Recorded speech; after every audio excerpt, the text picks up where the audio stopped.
Hey folks, Steven here, Green Effect Podcast, Season 4, Episode 4, live on the air.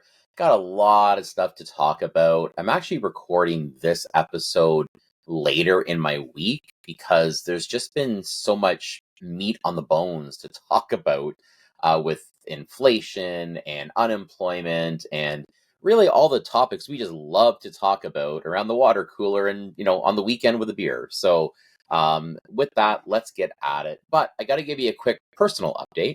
So I think I shared this in my last podcast or some way, shape, or form, but I had to go in for a surgery on my neck because apparently when you work on a rental property of yours out east and the stairs collapse out from under you, you actually don't really walk away without any injuries. So, extremely long story short, had a bit of a fall out east, walked away. It was, and I know I'm a guy, so I'm probably over dramatic with my health and injuries. Like, I'm the one that if I have a cold, it's like I'm dying. But I will say, and I have witnesses that it was a very violent fall, is maybe the best way to put it.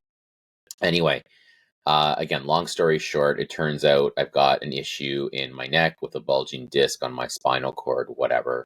We have to have surgery really to repair a couple of things in there. And I go in for my surgery, and the folks at Trillium Health in Mississauga, fantastic people, very kind. They were very nice with everything. But I was all dressed up, had my had my gown on. I know there's a visual for you. Had my gown on. Blood was taken. I had the IV put into my hand, which was basically like taking a drill and running it through my poor veins, is what it felt like. And unfortunately, my neurosurgeon, who also seems very, very kind, got caught up. You know, when you get caught up in your schedule and you're late for dinner? Yeah, kind of got caught up. There's supposed to be a 3 hour brain tumor removal before me, and ended up going like 13 or 12 or 13 hours or something like that. So, unfortunately, we got sent home, took out the drill bit out of my hand, and we have to reschedule it. But man, you talk about, and I consider myself a pretty strong ish mental type person, but you talk about the workup to that and then the whoa, this is not happening. And now frustration has set in because we're a week and a half later when I was supposed to have the surgery, and I would have been cured by now, or I would have been fixed up, or the pain pretty much would have been gone, and I'd just be in my rehab stage. So anyway, it is what it is. You know what? Everything happens for a reason. Let's just call it what it is. Everything happens for a reason. I have lived by that my whole life. The people were very kind at the hospital, and there's nothing you can do, right? So we've been rescheduled. So if all of a sudden you don't get a recording of this podcast again for an extra week, it's because I maybe have gone for surgery. So anyway, it is what it is. What are you going to do? All right. So let's get into, on the topic of brain surgery, let's jump into the, as I always affectionately say, the shit show that is our economy right now. So a couple of things happened over the last week, and believe me, it has put our economists, our speculators, our forecasting, it just really has gone into like mayhem. Okay, so let's just set some context here before I go into the news. So all the forecasts, I always joke about Benjamin Tal from CIBC, like one of the foremost economists in the country. He has announced that he feels we are going to see Bank of Canada probably reduce the prime lending rate, almost 150 basis points. For people who don't know what that is, that's 1.5%. So we're at 5% right now. He's speculating we're going to get right down to like 3.5%. Okay. The most aggressive forecast out there. If you follow me on social media, I always put up implied Bank of Canada forecasting rates. And it has been very aggressive up until about December. And then January, February, it keeps getting pared back. So uh, if I can summarize, I think we have to have rate cuts. It's coming. What's really now maneuvering and kind of going sideways is how much and how fast. Okay. So let's just talk about what has messed around with forecasting and what this really means to us. So the first issue that came up last week was Canada's unemployment numbers. So I'll just read. As you guys know, if you're watching on video, you know that I'm kind of just going off my notes here, off of my one of my 8 monitors in my office here. So Canada added 37,000 jobs in January, but the unemployment declined only to 5.7%. So remember, what the Bank of Canada is truly looking for is a contraction of the economy. So if there are too many people with jobs, and right now too many people are working, this means the economy is too healthy, right? We need, and I've joked about this before in a very kind of sad way, we need more people out of work. We need more unemployment. Okay. So basically what happened was unemployment numbers actually declined. Any decline right now it's going to generate oversensitivity in the economy. So if I look at this, there was one important item here I wanted to bring up. Yeah, they were talking about decline in jobs, net number of jobs. A lot of part-time jobs have been added, which is kind of crazy. So we had a lot of I'm just looking for the numbers right now. We had a lot of part-time jobs that were added, and then we had net 37,000. So we added 43,000, but eliminated about 11,000 full-time. The math is not perfect there, but you know where I'm going with this. Where this really kind of scares me a little bit, or maybe it's a sign of the times, I don't know. But a lot of part-time jobs were added. A lot of folks are going part-time, but I also think that businesses are running scared. I'm going to be releasing a social media post in the next, say, week or so. Monthly corporate bankruptcies are through the roof. Okay, so like we haven't seen monthly corporate bankruptcies as high as they are right now since 1995. That's a lot of monthly corporate bankruptcies. So are businesses maybe looking at saying, okay, I'm just going to hire part-time, or do we have a workforce right now that doesn't really want to commit to anything? Like there's a couple of little factors here that we got to consider. So by and large, Canadian unemployment numbers did drop. Not good news, but I'm more concerned about the fact that there's so many part-time jobs. Now, does this also mean we have a lot of immigration still happening? That is still going on. Temporary workers, student visas. So a lot of temporary students, a lot of student visas are probably working those part-time jobs. And if we've got exponential increase to that demographic that's coming in, or that crowd that's coming in, they're mainly going to be working part-time. I think this is all connected, but there's a lot of concerning things in there. So when that happened, markets reacted to not like that jobs report, right? And even Tiffyboy keeps talking. All right. There's a lot of comments I'm going to mention that he's been making, and he's given us signs, man. For someone who's made some pretty big errors in their communication, he's talking an awful lot right now. So I'm hoping he's not teasing us here a little bit. Okay, so let's just flow right into what happened yesterday, because again, this is like, oh, by the way, it's Valentine's Day as I record this. Happy Valentine's Day, everybody. Dude, I've been married a while. My kids are grown and gone. I'm pouring a glass of wine and I'll sit and watch TLC reality TV with my wife for Valentine's Day. That's how we are going to celebrate our Valentine's Day. All right, coming back to the U.S. inflation. So U.S. inflation came in yesterday. Unfortunately, U.S. inflation was only up, or is up, anything. It's up 0.3. Now, you got to remember Jerome Powell, head of the Federal Reserve. He has, I think I mentioned this on a previous podcast, he's come out very aggressive and saying, yeah, you know what? Things look good. I'm paraphrasing. Things look good. We're going to look at rate cuts. The economy is contracting. Fantastic. Now, all of a sudden, shocker of the year so far, inflation actually ticks up in January in the U.S. Now, why the hell do we care about the U.S.? Okay, they are our biggest trade partner. What happens there happens here. It is what it is. They're a hell of a lot bigger than we are, but they are our biggest trade partner. We got to watch and see what happens in the U.S. Period. So the way the markets are reacting to this, we first of all had a huge shoot up in bond prices. And I'm going to double check right now what the bond, talk about freaking most current information. So we had a spike in the bond price yesterday, and that's how the markets reacted. I'm going to have a look and see what happened. Okay, so they did kind of come back down. So bond prices jumped up based on the announcement of the inflation increasing. Like it jumped up almost 15 basis points higher, which is significant because remember, bond market is where the Canadian banks get their mortgage funds from. So if they now have to purchase this money from the bond market at higher prices, they need to increase mortgage rates to offset it. However, I don't think we're going to see huge mortgage rate increases.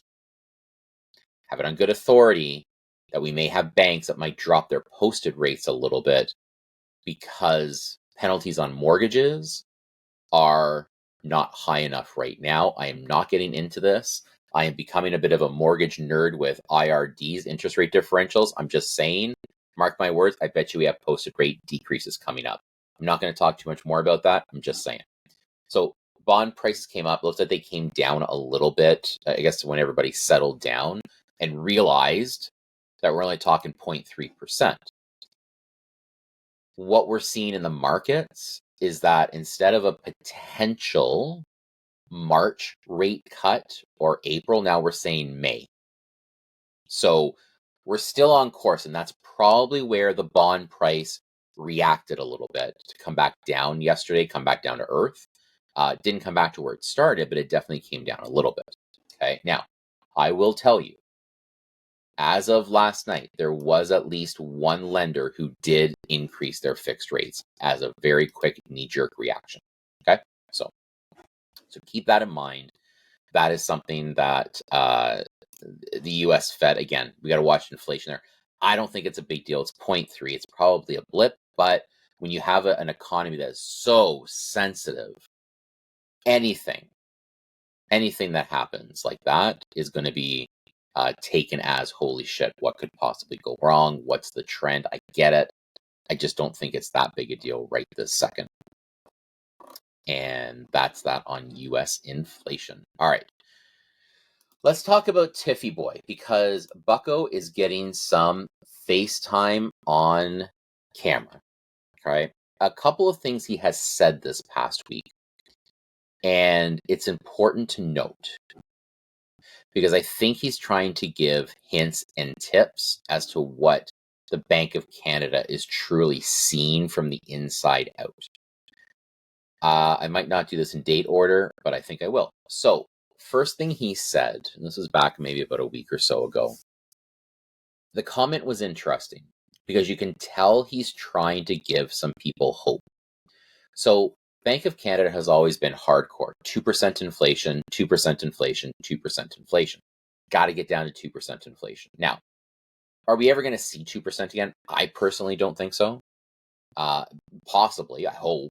But the way things are, we might not see 2% inflation for a while because it's so embedded at 3-ish%. So what we're seeing right now, what Tiffyboy here said, the Bank of Canada needs assurance that we're on the way to 2% inflation before they start to cut rates. So what he's basically saying is, look, if we can get the ship going in the right damn direction, we'll drop rates. Fine.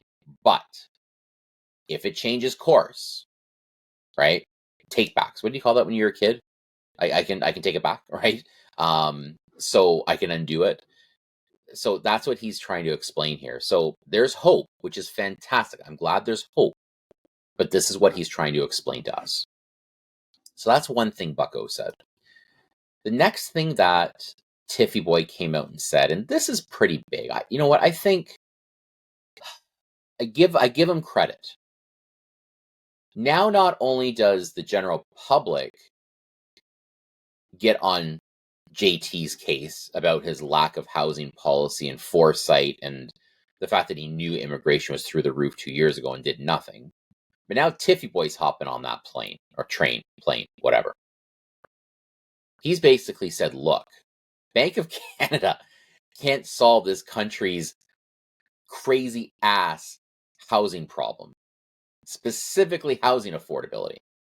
This is not our problem. Okay. He's come out and said it. Housing is not our goddamn problem. Forget it. What has to truly happen is the government, and I'm paraphrasing this, the government's got to get off their ass and either increase inventory or decrease immigration. Lots of people, not a lot of houses. Let's do some quick supply and demand math. Verbatim. Here he is. Here's the comment. Housing affordability is a significant problem in Canada, but not one that can be fixed by raising or lowering interest rates. Smart guy. Now, having said that, let's not let him off scot-free. I'm going to come back to this. I'm harping on it because I'm telling you, I think it was the match that lit the whole fire back in 2020 when Tiffyboy gets up there and says, my friends, go spend my children. Rates are going to be low for a long time. I'm sorry. It was a while ago. I get it. But when the Bank of Canada governor gets up or head or whatever he is there, gets up and says, go spend my children, rates will be low for longer, and we follow, that will haunt you. That is your legacy at the Bank of Canada, period, end of story. So yeah, he's absolutely right. The problem he partially created is not going to be solved with upping and lowering rates. But it is something that has to be addressed by the government, and he's got to keep in the back of his mind. He created this. He's got to be a little bit sensitive as to how things go on, and he tries to fix partially the problem that he freaking well created. Let's not forget all of this. So that's my comment. And this is where things are going to be very sensitive going forward. I'm telling you, the second rates start to really come down even slightly, and there's hope in the economy. Every time that happened, spring 2023, November, December 2023, there was hope. Rates came down a little bit, 0.5% here and there, whatever. People lost their mind. They're like, great, let's go buy a house now. The pent-up demand right now, it's like a volcano. I'm telling you, it's like a volcano right now. The second there's hope, that volcano is going to blow. And if that happens, I can see what's going to happen here.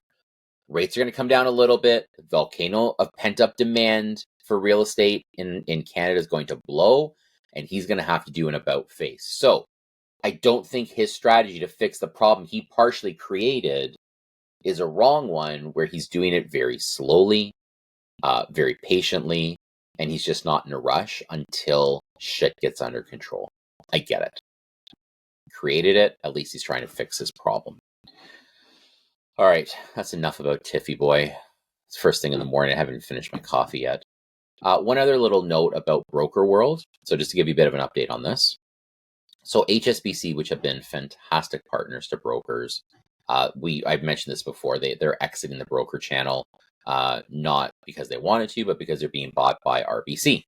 This is not good news for consumers. Not good news at all. It limits options. It's not a good place to be. Having said that, at the very same time, Bank of Montreal is back in the broker game. Our brokerage is getting first wave access to them, which I'm super excited about. And I'm telling you, we're going through some of the programs they've got, and they're fantastic. We have a great business development manager. This, I think, makes up for the HSBC loss, which is kind of too bad. It would be awesome to have HSBC as well as BMO and all the other lenders we work with. But good news is we're replacing HSBC with a full service bank that has obviously a much larger branch presence. Because I'm telling you, I talk to clients and we talk about the difference between monoline lenders and branch. Monoline lenders, full serve. For those of you who don't know, a monoline is as described mono. They do one thing. They just do mortgages. They don't do bank accounts, lines of credit cards for the most part, stuff like that. So you kind of get an option. Like if you have a monoline lender, rates are kind of comparable, to be honest with you. But with a monoline, if you do want to talk to somebody, you call 1-800 somewhere. Whereas a branch, you could always walk in. Now, you could always call your broker like myself, but if you need to get direct to the lender, sometimes you either got to call the number with a monoline, or with a bank, you can actually go to the bank and talk to somebody. So a lot of people, to be honest with you, are still kind of picking the branch option, which is kind of crazy. I didn't think that would be the case when I became a broker, back about a year and a bit ago. But that's definitely what we're seeing. So, all right, that's enough for this podcast. I hope this gave some context on both the economy and what's happening in broker world right now. If you have questions, let me know. Guys, I'm going to say this as well. This is super important. I am harping on this on social media. If you have a mortgage coming up for renewal in the next year or two, don't wait. Don't wait until 3 months before till you reach out. I am doing so much work right now with clients trying to plan out their mortgage debt. And I'm telling you, almost without fail, I'm giving them advice to make their renewal process or refinance, whatever, go smoother at the time of renewal. So please don't wait, even if it's all going well. I tell my clients, get at me now. Let me get you on the radar so I know what's going on. And let me give you some coaching. There's some coaching I'm giving out to clients that has been phenomenal. They're saving lots and lots of money. And I'm telling you, in broker world, if your broker does not offer advice like this, and really, we're not financial planners, we're mortgage planners. If they're not mortgage planners, evaluate if you've got the right broker working for you, or mortgage agent or whatever. Okay. All right, that's enough PSA, public service announcement. Folks, have a wonderful week. Happy Valentine's Day. I love you all, and I think for you to show me your love, all we ask for is for you to go onto our podcast, give us a 5-star review, Google whatever, love me, like me, want me, follow me, desire me. I don't care. It's Valentine's Day, guys. Throw some love out, right? All right, talk to you soon.